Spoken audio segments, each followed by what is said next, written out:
Today we'll talk about how can you find notifications or activity on your Clubhouse app. We're going to figure out the solution on how you can do that on your app. So you just follow this ways, then it's going to work with you. So all you have to do, just go here. So then you click here above this sign, just click on it. When you just click on it here, then it's going to show for you here all activity and notifications you have.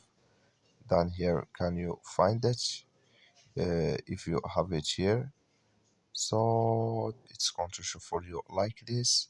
So that all you have to do to find your activity and your notifications, just follow this ways, then it's going to work with you.